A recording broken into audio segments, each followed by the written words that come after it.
নমস্কার, ওঙ্কার বাংলায় আপনাদের সকলকে স্বাগত। এই মুহূর্তে আমি অপরূপা রয়েছে আপনাদের সাথে। চোখ রাখবো বিস্তারিত খবরের দিকে। গুরুত্বপূর্ণ বিষয়, তৃণমূলের চূড়ান্ত অচলায়তন, তার মধ্যে ফের হাইকোর্টে দলনেত্রী মমতা বন্দ্যোপাধ্যায়। এবার লক্ষ্য শুভেন্দু অধিকারী। ভবানীপুরে শুভেন্দুর জয়কে চ্যালেঞ্জ করে হলফনামা দাখিল করলেন মমতা। বিষয়টা নিতান্ত আইনি প্রক্রিয়া হিসেবে দেখছেন না রাজনৈতিক মহল। আর এর পিছনে কি তৃণমূল নেত্রীর কোনো গভীর কৌশল কাজ করছে? আমরা এই সমস্ত সম্ভাবনা নিয়ে কথা বলবো, এবং এর আগে দেখে নেব কল্যাণ বন্দ্যোপাধ্যায় তিনি ঠিক কি বলেছেন। বন্দ্যোপাধ্যায় আজকে আদালতে এসেছিলেন কেন? মমতা বন্দ্যোপাধ্যায় এসেছিলেন, উনি ইলেকশন পিটিশন ফাইল করছেন, ইলেকশনটাকে চ্যালেঞ্জ করছেন যে যেভাবে ইলেকশন হয়েছে এভাবে যেখানে এবং ক্যান্ডিডেট মানে যিনি জিতেছেন তার ইলেকশনটা কত কী কী ইলিগ্যালিটিস আছে সেই জন্য আজকে ইলেকশন পিটিশন অ্যাফার্ম করার জন্য এসেছিলেন। এই ভবানীপুর বিধানসভা কেন্দ্রে ইলেকশনটাকে চ্যালেঞ্জ করার জন্য এসেছিলেন।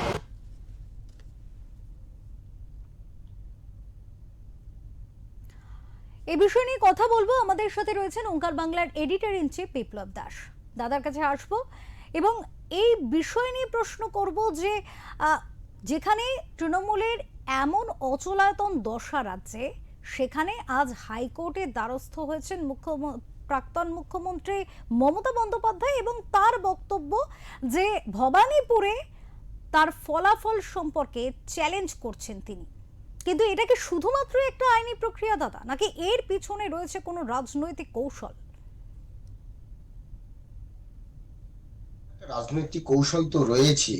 আসলে আজকে মমতা বন্দ্যোপাধ্যায় হাইকোর্টে গিয়ে যেটা করতে গেলেন সেটা হচ্ছে যে তিনি জল মাপতে গেছিলেন।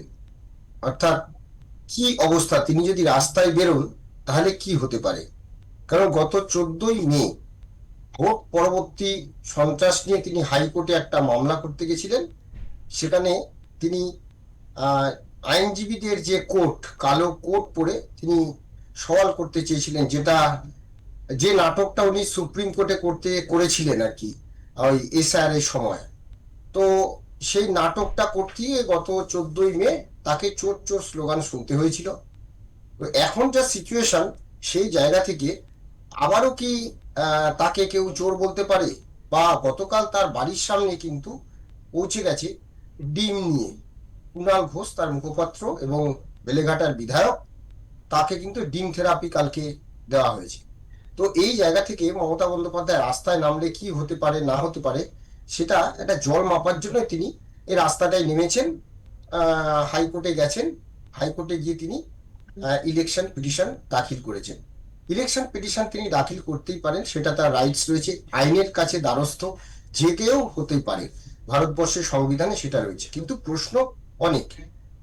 যদি আমরা দেখি 2021 সালের নির্বাচনে নন্দীগ্রামে 1956 অর্থাৎ 1956 ভোটে তিনি হেরেছিলেন।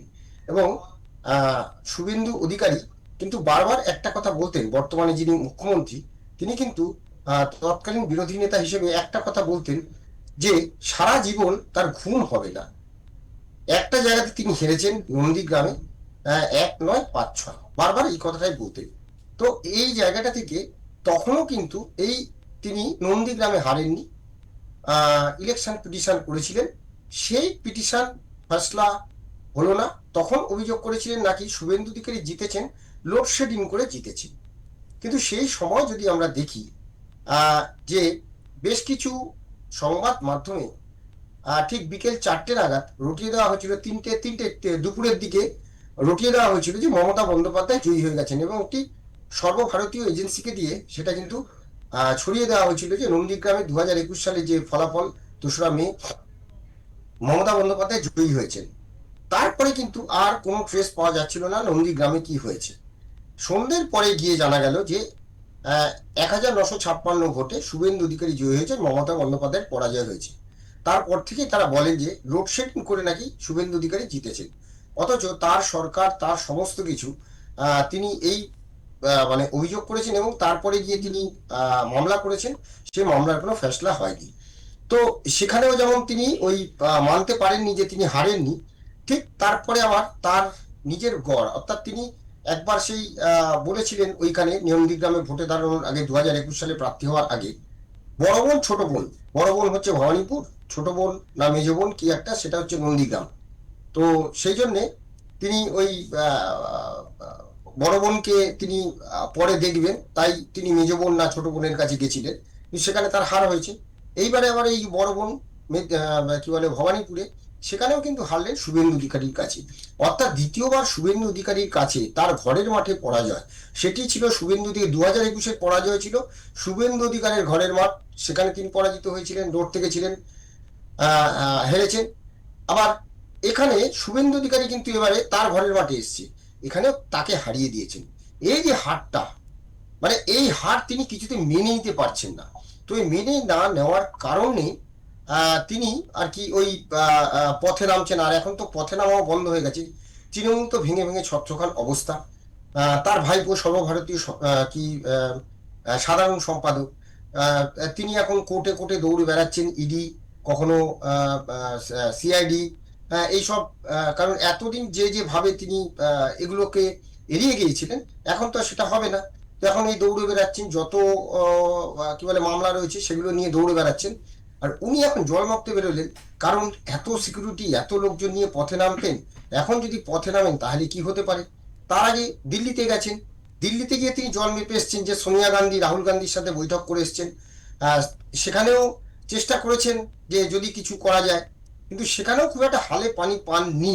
হ্যাঁ, এবং ছড়িয়ে দেওয়া হয়েছিল যে কংগ্রেসে তিনি জয়েন করছেন, এরকম ভাবেও আমরাও সেই প্রতিবেদন করেছিলাম। প্রশ্নটা হলো যে মমতা বন্দ্যোপাধ্যায় আজকে এই যে হাইকোর্টে গেছেন, ভবানীপুরে পিটিশন দাখিল করেছেন, তিনি হারটা মেনে নিতে পারছেন না। নন্দীগ্রামে ছিল 1956, এখানে 15,000 প্রায় 16,000-এর কাছাকাছি ভোটে কিন্তু তিনি পরাজিত হয়েছেন। তো এই জায়গাটা থেকে প্রশ্ন যে তিনি কি করতে চাইছেন, মানে কিভাবে তিনি জানতে চাইছেন, তাহলে কি তিনি ইলেকশনকে চ্যালেঞ্জ করছেন, কিভাবে তিনি চ্যালেঞ্জ করছেন। তো এইখানটাতেই প্রশ্ন যে মমতা বন্দ্যোপাধ্যায় আজকে যেটা গেছিলেন, যে ওই আগের বারে চোর চোর স্লোগান শুনেছিলেন, এইবারে যদি অন্য কিছু হয় সেটাই তিনি দেখতে গেছিলেন। যাই হোক, এইবারে হয়তো সেই মানে প্রতিকূল পরিস্থিতিতে তাকে পড়তে হয়নি, ব্যবস্থাটা খুবই অনুকূল ছিল, সিকিউরিটি বা যাই হোক তাকে আটকে দিয়েছে বা সেরকম কিছু করতে হয়নি। তো এখন দেখার যে আগামী দিনে মমতা বন্দ্যোপাধ্যায় কিভাবে তিনি পথে নামেন। অপরূপা দাদা, এক্ষেত্রে আরও একটি বিষয় তো উঠে আসছে, যেখানে বর্তমানে তৃণমূলের একাধিক দুর্নীতি নিয়ে বিভিন্ন বিষয় সামনে আসছে। সিআইডি থেকে শুরু করে ইডি থেকে শুরু করে সিবিআই, তারা কিন্তু একের পর এক বিষয় নিয়ে তাদের খাতা খুলছেন। ঠিক সেই সময় এবং তৃণমূলের দলের দিকে যদি আমরা তাকাই, তাহলে সেক্ষেত্রে দেখা যাচ্ছে প্রায় গৃহযুদ্ধের অবস্থা।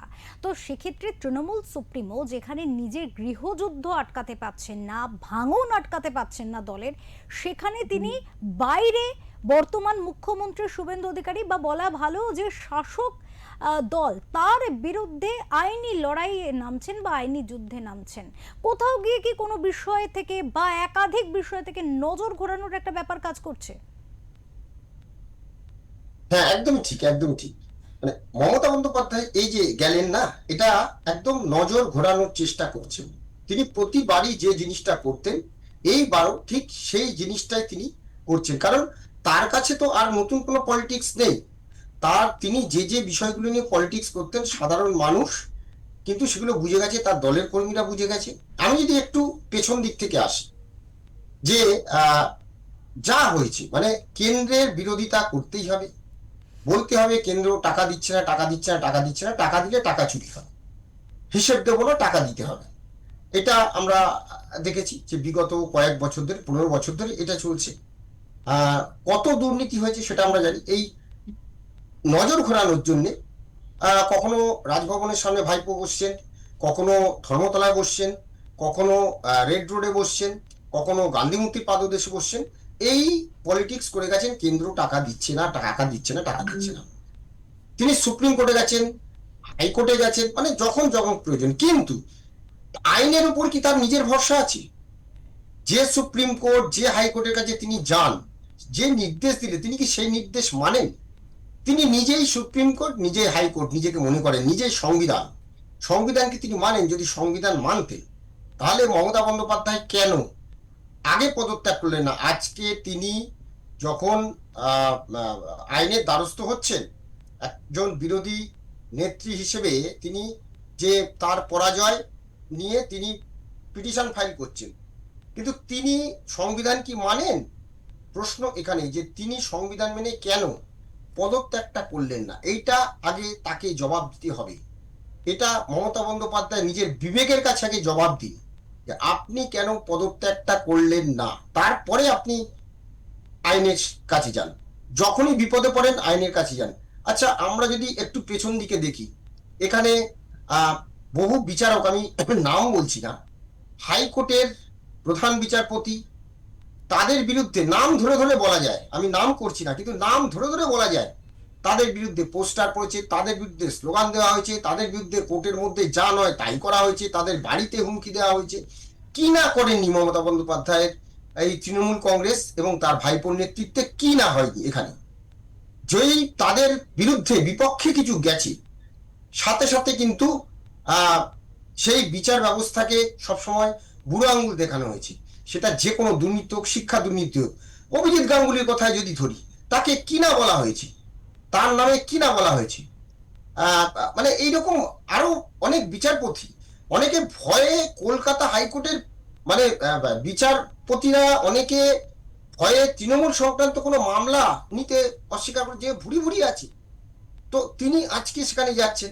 আমরা যদি এসআইআর নিয়ে দেখি, এসআইআর নিয়ে কত নাটক তিনি করেছেন, উনি সংবিধান মেনেছেন। আচ্ছা, আমরা যদি সিএ নিয়ে দেখি, ক্যা ক্যা ছি ছি বলে তিনি দৌড়ঝাঁপ করেছেন। তিনি বিভিন্ন জায়গায় মানুষকে উত্তেজিত করেছেন, বিভিন্ন সম্প্রদায়কে উত্তেজিত করেছেন। তো সেই মমতা বন্দ্যোপাধ্যায়, তার কাছে আর তো পলিটিক্স করার কোনো জায়গা নেই, আর পলিটিক্স করার কোনো জায়গা নেই বলেই তিনি ওই নজর ঘোরাতে ঠিক আজকে, অর্থাৎ সংবাদ একদম আমি পরিষ্কার বলছি, উনি তো আর কোথাও জায়গা পাচ্ছেন না। তো এখন ওনাকে ফেসবুকে আসতে হয়। আমরা দেখলাম যে উনি আর সংবাদ মাধ্যমের সামনেও আসতে একটু সম্ভবত আমার যেটা মনে হয় লজ্জা বোধ করছেন, কারণ খুব বেশি সংবাদ মাধ্যমও তো যাচ্ছে না। ফলে সকলেই ঘুরে গেছে।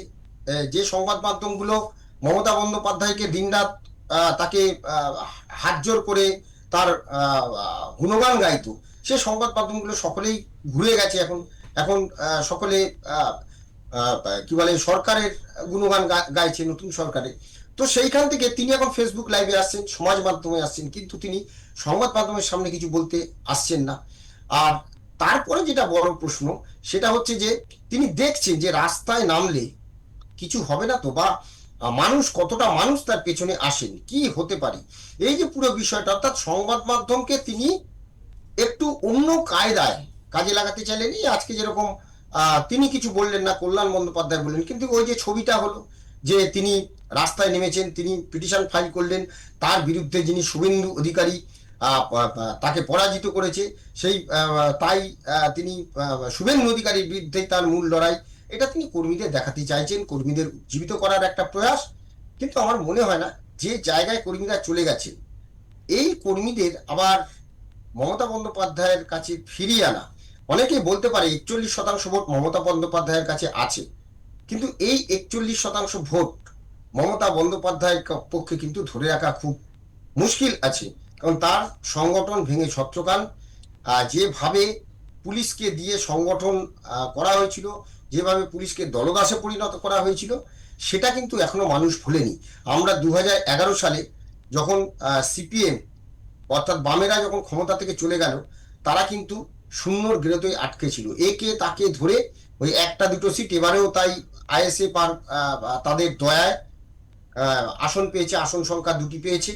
তো এই জায়গা থেকেই বলবো যে পশ্চিমবঙ্গের গণতন্ত্রপ্রিয় মানুষ, যাকে আমরা যদি একটু অতীত দেখি, যে যাকে যখন ক্ষমতায় শাসন দিয়েছে, শাসনবাদ দিয়েছে, তাকে একটা দীর্ঘ সময় দিয়েছে। বামফ্রন্টকে 34 বছর দিয়েছিল, বিকল্প ছিল না।